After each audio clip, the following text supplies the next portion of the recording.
Good day, everybody. Welcome back to the Dirty Pat Walsh channel here on YouTube with me, your host, Dirty Pat Walsh. How's it going? Yeah, so I got the details on this gig I'm playing this weekend. I'm playing Saturday night. I thought I was playing the Friday night, but I'm playing Saturday the 22nd of October at the Green Beacon in Greensburg, Pennsylvania. I think I'm playing around 7:30, sometime between 7 and 8. If anyone's out there who is gonna come, but a few of us are coming. It's great. There's gonna be a Canadian entourage to the because this is where this is the home base for Warehouse of Strangers Radio. You know, it's funny. There's a whole last time we did a huge festival like this was 3 years ago before the pandemic, and it was all comprised it was a 2-night bill at a club, and all the bands and acts that played were bands that were in the Warehouse of Strangers Radio group. Warehouse of Strangers Radio is a music sharing group that I run on Facebook with the helps of my friends. Yeah, so it was kind of cool that way, because that's the cool thing about Warehouse of Strangers Radio. Is there's lots of Facebook groups, and Facebook's a lot of trash all the time, but Warehouse Strangers Radio it's a group I started it about a year before I started doing YouTube, and it's just a Facebook group, and anybody can join. We accept everybody. You don't have to pass any fucking tests or anything.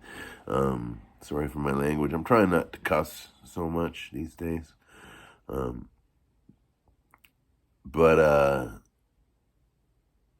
yeah, so you can join it, and you just people come and share their favorite music or music that they wrote, or share artwork that they made or stuff like that. The thing about it is it's got a real family vibe to it, even though it's like a group of 3,000 people. The core members have a real kind of family vibe, and we like to take it beyond Facebook and bring it into the real world and have actual concerts and stuff that are based, have the Warehouse of Strangers label on it. Warehouse of Strangers is a punk rock fanzine that I started publishing back in the 80s. I think I started publishing it in 82 or something. I can't even remember, but it was a little punk rock fanzine I published throughout the 80s before I moved to Peterborough. And that transferred to I put that title on this Facebook group, and now we're having concerts with the title on it. It's just kind of cool. It's kind of a cool little, there's no, it's all about the glamour, right? But yeah, anyway, but this time around, a good, most of the bands I think on Friday aren't even in the group. And I assume a lot of people probably don't even know what Warehouse Strangers Radio is, but that's okay. I don't know. I just want a successful event, right? So yeah, there's a whole. I just don't know how all the time wise, how can you have when bands keep piling on, how can you have it's just you got a time frame to work in. I don't know. Anyway, it's all gonna be great. It's gonna be a fucking awesome time. I'm trying not to curse. It's not working. Anyhow, yeah, that's what's going on. And I have the extreme honor of sharing the bill with my Facebook friend, at least, Chris Bald. And Chris Bald is a musician I've been listening to since the, like, probably 1987. He used to sing and play for this band called Ignition, and that's how I knew him. They were like a hardcore punk band kind of thing out of Washington D.C. Yeah, fantastic band. And now he has a band called Smith's Guild, and I've only kind of heard little bits of them. It's very different. It's not hardcore music, but it's gonna be super cool. I can't wait to see him. I can't wait to meet him. That's the beauty of doing music, and stuff is like you're not gonna. There's no money in it. There's no money in music for a guy like me. It's all about the enjoy. It's nice to get paid. Like, I am a professional. It's not like I'm looking to give it away all the time. But you know what I mean. I don't know. I can't even remember where I was going with this. It's Monday morning. I'm Hi-Steppin in the Monday morning, and feeling pretty good. I've been awake for a really long time. It's like, I think it's about 10:30 now, and I've been up since 3 in the morning. So, I'm a little batty. Folks, thanks for watching my weird experimental Christian harmonica video yesterday. I know at least 20% of my viewers do not like that video. And yeah, that's okay. I don't mind that. I gotta be me, right? When folks come to this channel, they gotta know, like, I'm not your average blues guy. I'm not like, I'm me. I'm just me. I'm just a guy. I've done a lot of shit, and I've seen a lot of things and played a lot of places, and it's fun to talk about it and play music that I'm making today here. But I'm no Stevie Ray Vaughan. I'm no Little Walter. And the only reason it's funny, like, I was thinking about this the other day. Like, I call myself Dirty Pat Walsh, and I was thinking about, I'm 52.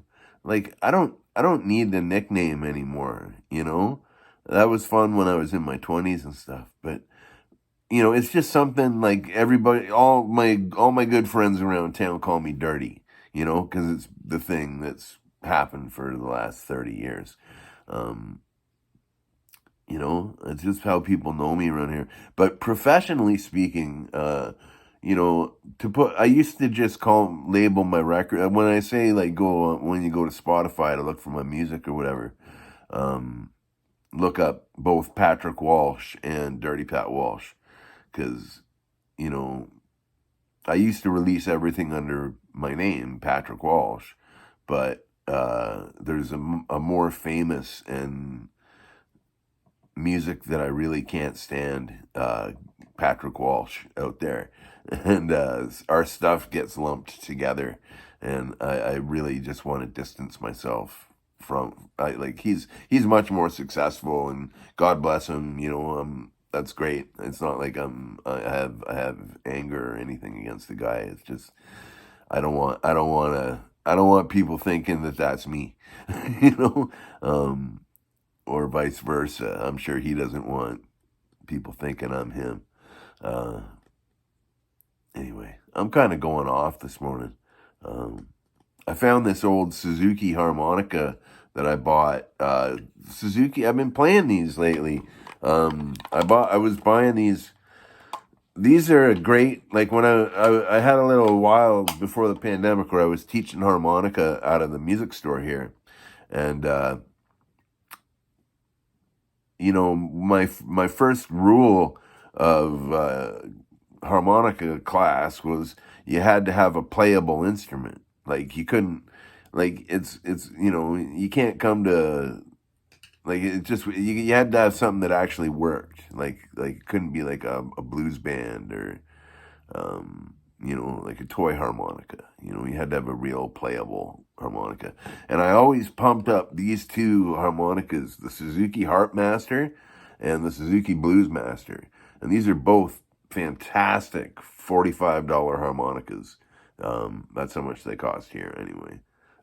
Blues Master's $5 more. It's about 50. But yeah, these are, I love these. I love these. They're not marine bands, you know, but they both have a real kind of special 20 feel to them. You know, the plastic makes it real easy to, anyway, why am I talking about this?